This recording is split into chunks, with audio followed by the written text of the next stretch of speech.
The wrapping paper was still on the floor when I walked in. The faint smell of pine and yesterday's fire still hanging in the air. The lights on the tree blinked lazily, one by one, like they were tired of pretending someone would notice. But the house was silent. No laughter, no footsteps, just a note on the counter and a cold cup of coffee beside it. If you've ever trusted the wrong people, subscribe and tell me where you're listening from. Stories like this happen more often than you think.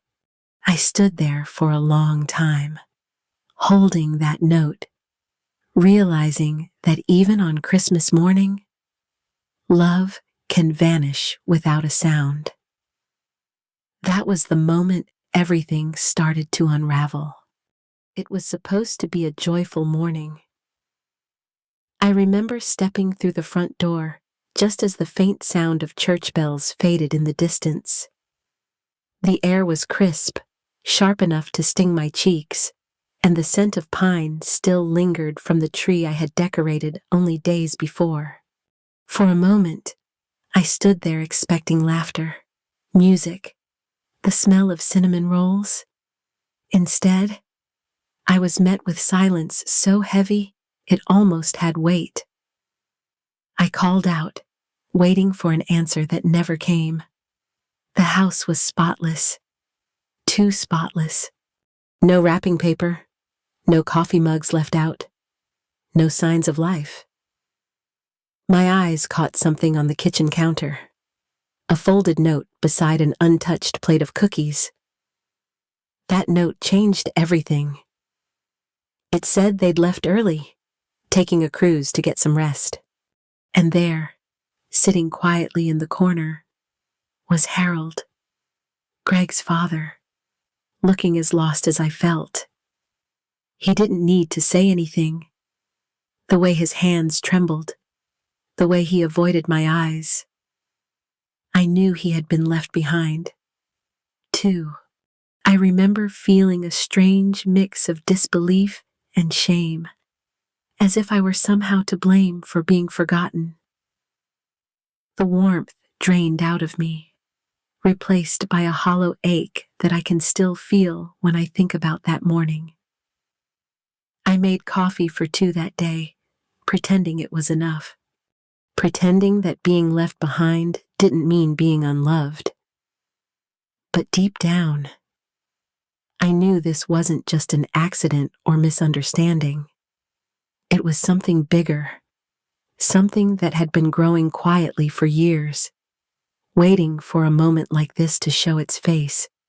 That morning wasn't just the first time I realized how alone I was. It was the moment I understood I had been fading from my own family long before they walked out the door, before everything changed. My life was full of noise, the good kind. The sound of my husband's laugh echoing from the kitchen, the hum of the television while we argued about which movie to watch, the warmth of family dinners that seemed endless. When he passed, the silence that followed felt like it swallowed the walls whole. I tried to fill it with chores, church visits, endless phone calls that ended with polite sympathy and quick goodbyes. Nothing filled that space. Melissa said she worried about me living alone. She and Greg insisted that moving in would make things easier, that they could help with bills and errands, that we'd heal together. I wanted to believe her. I wanted to feel useful again, needed again.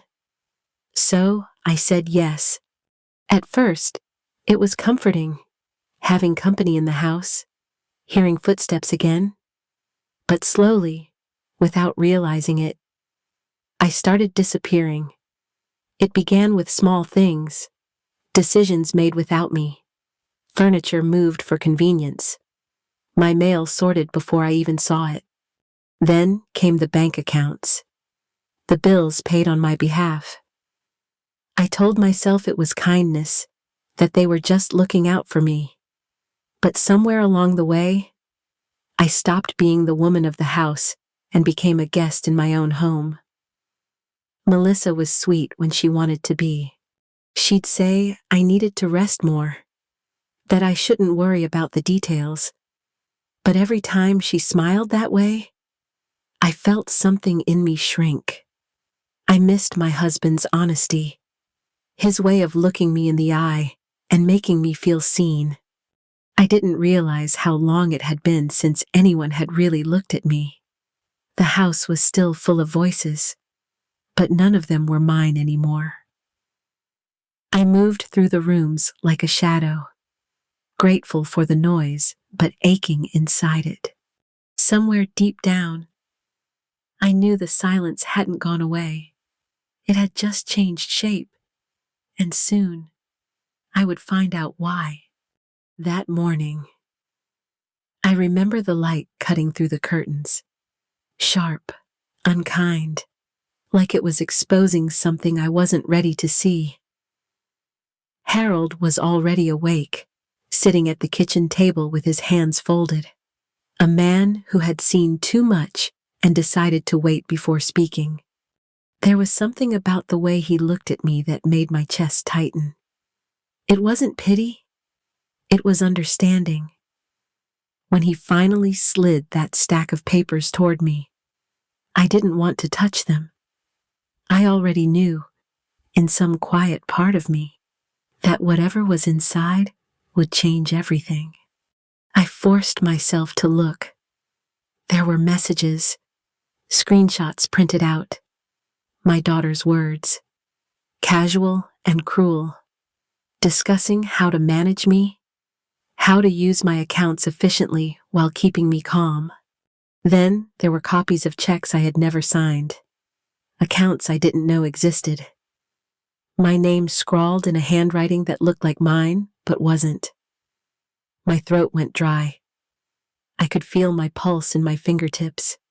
For a moment, all I could think about was Melissa's face when she used to braid my hair as a child.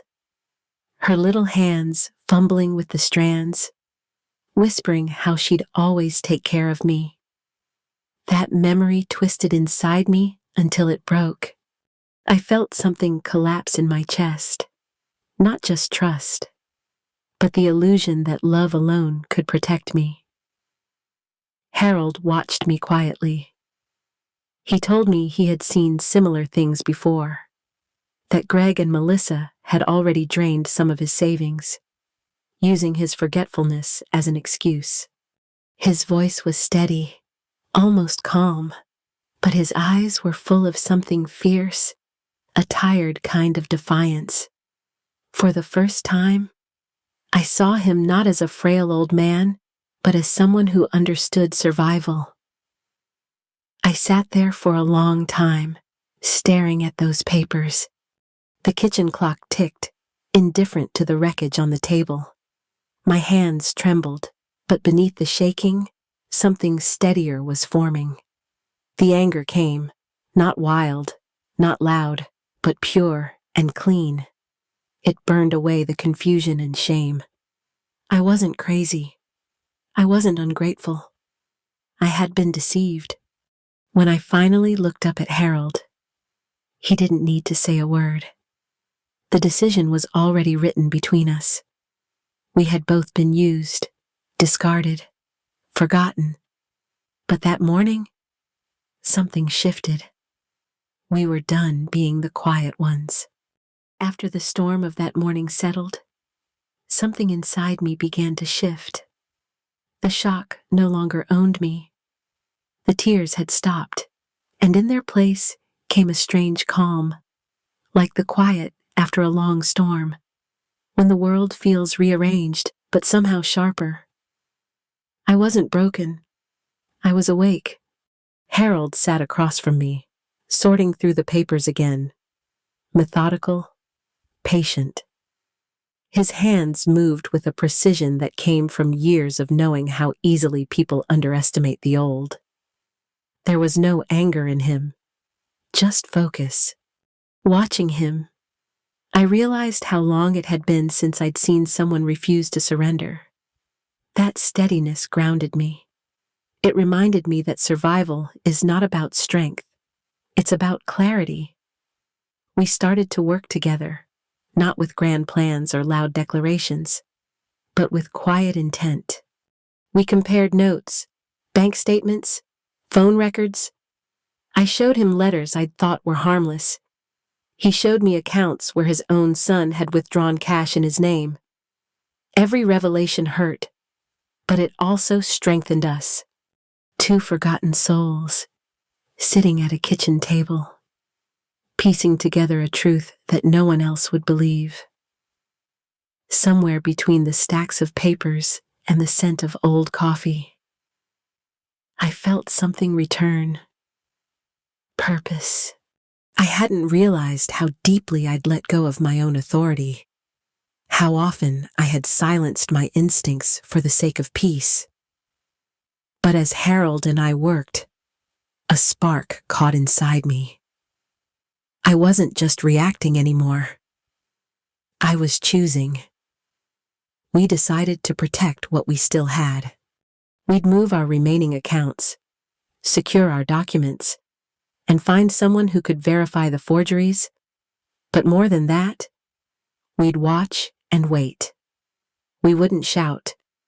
We'd let Melissa and Greg reveal themselves through their own arrogance. That night, as we turned off the lights and the house fell back into stillness, I felt no fear, only readiness. Harold looked at me, and without words, we both knew we were done playing victims. The next move would be ours. It was Harold's idea first. He said it so calmly, I almost laughed, thinking he was joking. But there was no trace of humor in his eyes, only resolve. He had spent a lifetime being treated as fragile, and now he wanted to weaponize that image. A fake emergency, he said, would show us exactly where their loyalty really lived. At first, I hesitated. The thought of lying, even to expose a lie, made my stomach twist. But then I remembered the messages, the way my daughter's words had stripped me of my dignity in casual sentences. The hesitation faded. Some truths had to be forced into the light. We planned it like a quiet dance. Harold would make the call early in the morning, just after dawn, reporting chest pain to the cruise line's emergency contact number listed under Greg's name. I would act distraught but collected, the voice of a worried friend calling their daughter to inform her that Harold had been taken to the hospital. Every detail mattered, the tone of my voice, the timestamp of the call, even the background noise of our small kitchen clock ticking away. The minutes after we made the call felt like waiting for a storm we had invited. The silence in the house was heavy, but not hopeless. I poured coffee, steadying my hands, listening to the distant hum of the refrigerator, the ordinary sounds of a home that had seen too much deceit. Then it happened. My phone lit up, Melissa calling, followed by Greg. Then again. The panic in their messages was almost poetic. Suddenly, the people who had left us behind were desperate for information, scrambling to preserve their image of dutiful care. I could almost hear the frantic whispers between them, calculating what story they'd tell the world. For once, I wasn't trembling. I felt clear, deliberate. Power had returned, not through shouting or anger, but through control.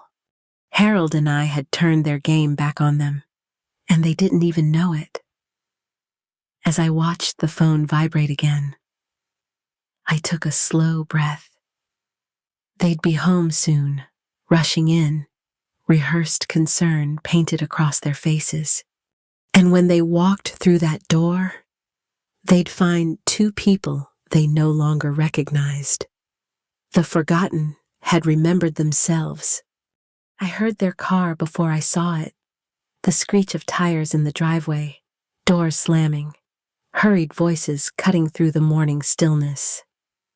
I stayed seated at the kitchen table, the same spot where Harold and I had built our plan, the same spot where my heart had broken open days earlier. Melissa came in first, face pale, her coat half-buttoned. Greg followed close behind, trying to look composed, but the fear in his eyes betrayed him. For a moment, no one spoke. I just looked at them. Two people I once trusted with everything I had. The silence stretched until it became unbearable. And that's when the power shifted. They expected tears, apologies, chaos. Instead, I gave them calm. I told them I knew about the bank accounts, the forged checks, the messages they thought I'd never see.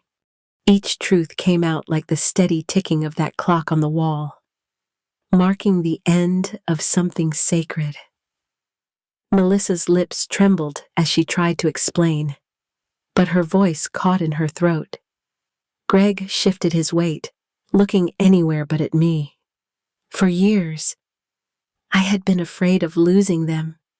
In that moment, I realized I already had. The air in the room thickened as I spoke, not with anger, but with finality.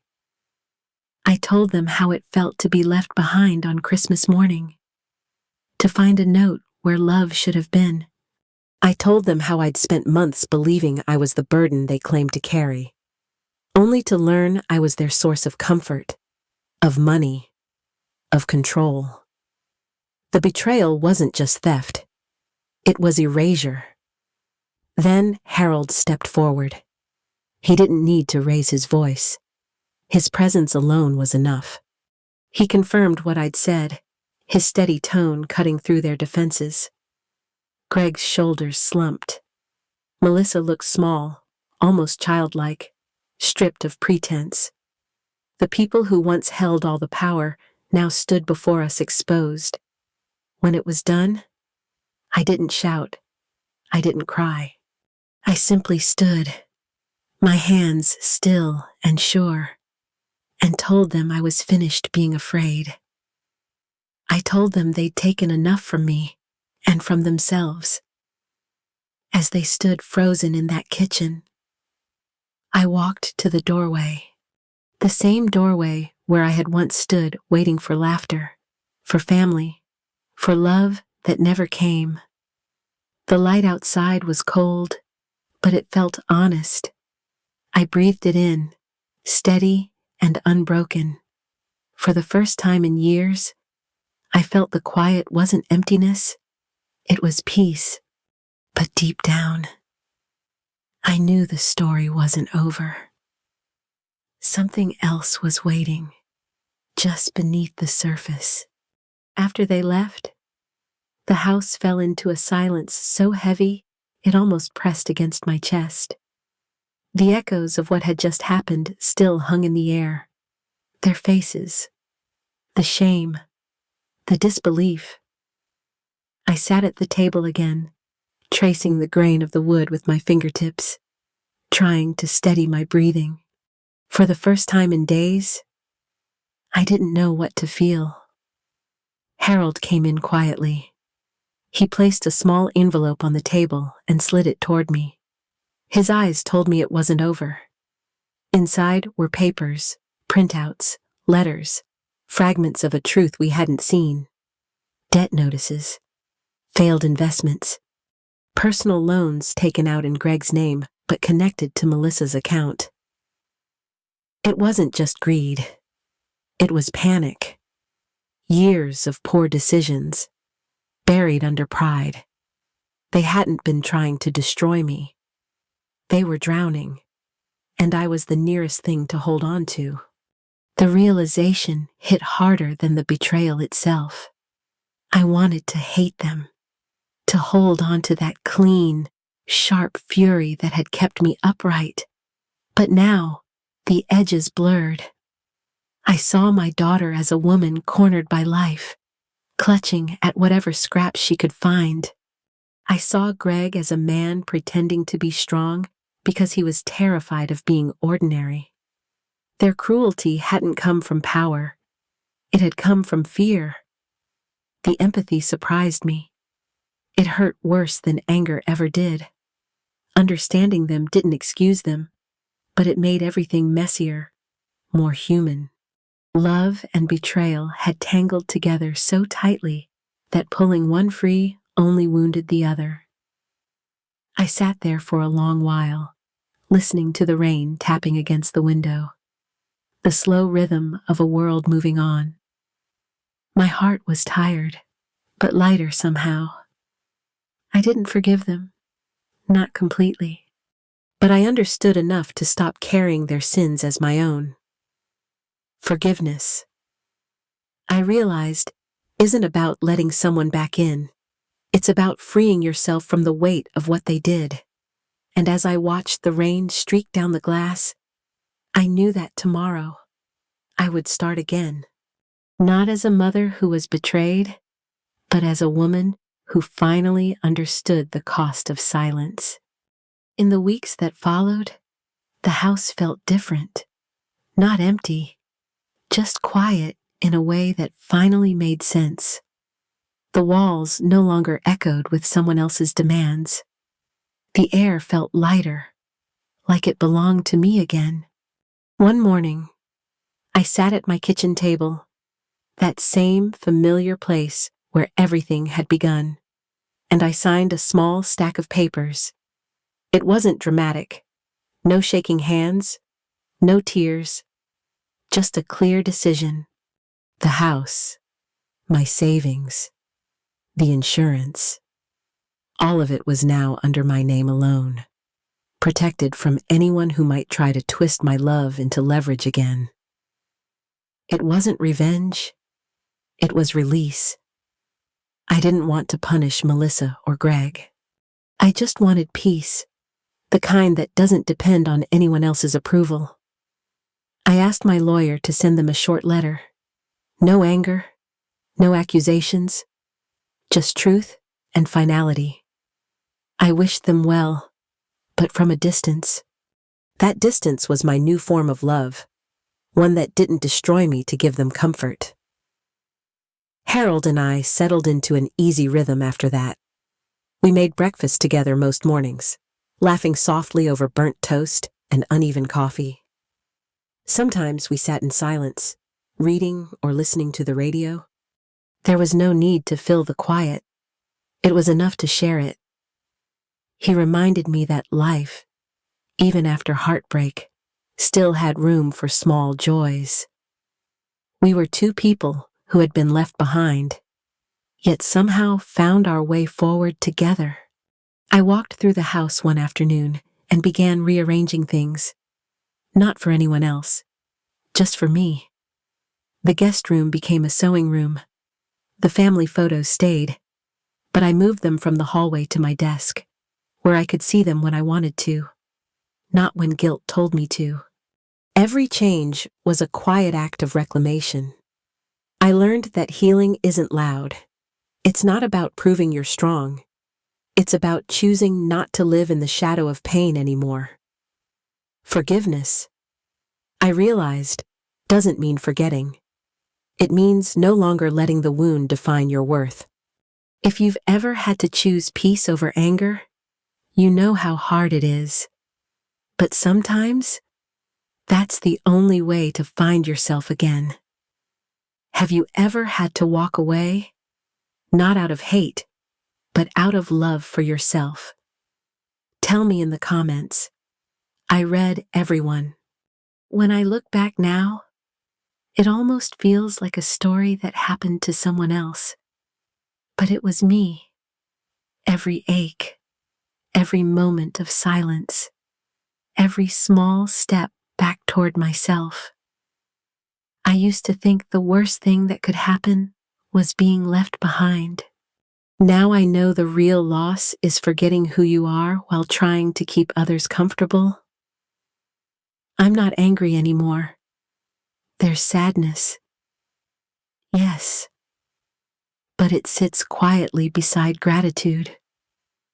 Gratitude for the lessons, for the strength that only heartbreak can teach. And gratitude for Harold, for reminding me that companionship doesn't have to mean sacrifice. Sometimes it's just two people who see each other clearly, scars and all, and choose to keep walking forward. I've learned that boundaries aren't walls, they're doors you decide who to open for.